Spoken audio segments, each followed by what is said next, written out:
Now let's start on the analog monitor FPGA code. So what we're going to do is look at the overview of the code. So the EPT570EP will accept the digitized data sampled by the Arduino and transfer it to the PC. The active transfer library is used to send the data to the PC.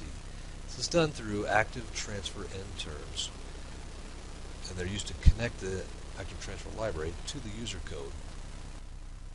This makes it easy to transfer data to and from the PC via the USB. The user needs to create a state machine to control the transfer between the incoming data and the active transfer end terms. All of the C code here is written in Verilog.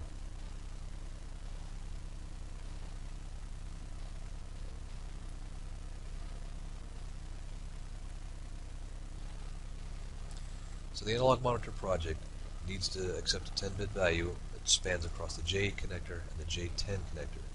3 bits select the transfer end term address to transmit on, and the right enable bit is used to start the state machine, which latches all values with digitized value. Because the active transfer library runs at 66 MHz, we'll need to add some code here to ensure that the slower write enable signal from the Arduino can latch the data into the transfer end term. The state machine will stay in transfer control HDR1 until the next byte is read. If the next byte is read as a C3, it will cause the transfer control state machine to go into transfer control HDR2. We'll sit there and wait in this state until the next byte. If it receives a C3, then it moves on to the next state and the next state until finally it gets back, until finally the control register byte is decoded and stored. Next, we will add the transfer detection signal from the Arduino. This block will sample the write enable signal and wait for it to go high. This block will use 4 registers to control the data and starting of the state machine. This is the transfer write reg. This is used to latch the register to hold state of the write enable. The transfer write, this register is used to start the state machine and initiate the multi-byte write to the PC.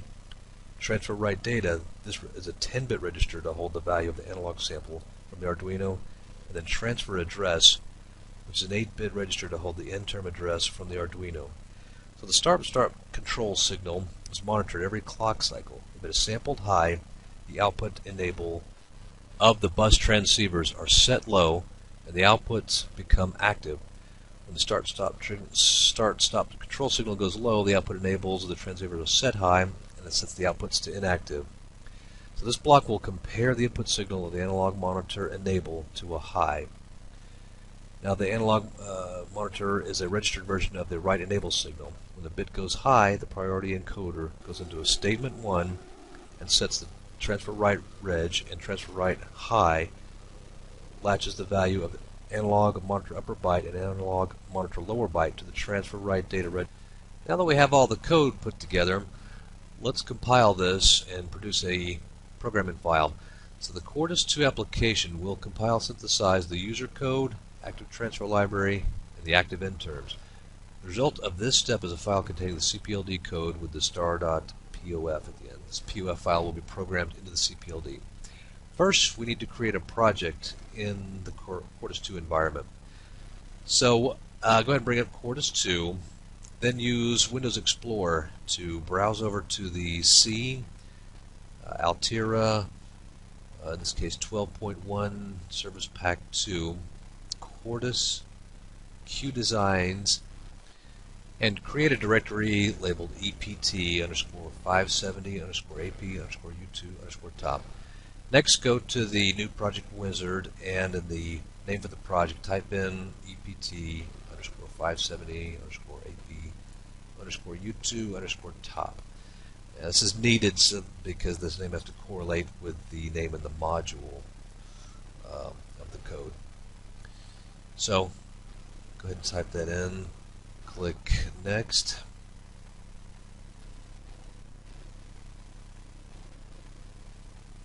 Here we're going to add files, so click the Browse button and go to the CD, the Uno EPT analog project and select the folder underneath there called Projects HDL EPT Analog Monitor EPT 570APU2 top, and select the following files: active transfer.vqm, the active transfer library.vqm, the EPT 570APU2 top.v, and the EPT wire.or.v.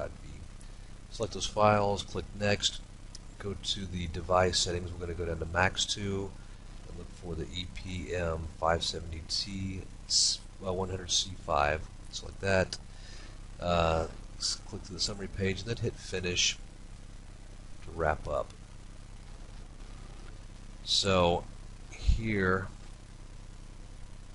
we'll be ready to select the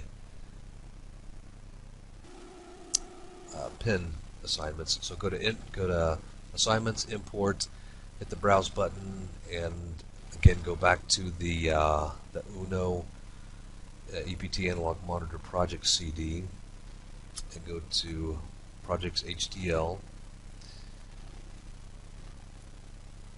and then go into the EPT 570APU2 top folder and choose the file with the .qsf. And select that, hit Open, hit OK. What this is doing is importing all our pins. So next, now we've got everything ready to go, hit the compile button, and the synthesizer will kick in and go through all the code, synthesize it, map it out, and then fit it into the floor plan of the EPM 570. It's okay, so that completed. Next we want to add some timing constraints. So to add the timing constraint file, we need to bring up the Windows Explorer, and we're going to go to the CD again, the Uno EPT Analog Monitor Project, and go to Projects HDL, go under EPT 570APU2 top folder, and then scroll down to where you see the EPT 570APU2 top.sdc. That's our synopsis design constraint file. So copy that file and then scroll up to the Altera project. So go to Altera, Q Designs, the EPT 570APU2 top, and just paste it in there. So now our constraint file is in the folder and the synthesizer will pick it up. So go ahead and hit a recompile, and it will compile and go through the floor planner,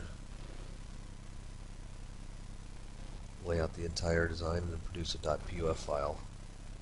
And so now we're okay, and we have our design constraints in there, and our setup and hold times are okay here. This set up a clock and gave it the right values for the clock. So next we are ready to program the EPT 570 board. So go up under Programmer, Tools Programmer, and here make sure that your board is plugged in, of course, with the USB cable. Go under the Hardware Select button, and under Hardware Select, if the board is in there and everything's and the DLL is inserted, you'll see the EPT Blaster version 1.3b. So double click on that and that will select that tool. So next come back to the programmer, and we want to make sure that we have the file added into selection files. So just hit Add File button, go to Output Files, double click on that, and you'll see the .puf file. Go ahead and select that, come back to the programmer window, hit the Program Configure radio buttons, make sure they're selected, hit the Start button, and you'll see that the device will get programmed. You can see the green bar up at the upper right. So At this point, the EPT 570 board is programmed and ready to be used.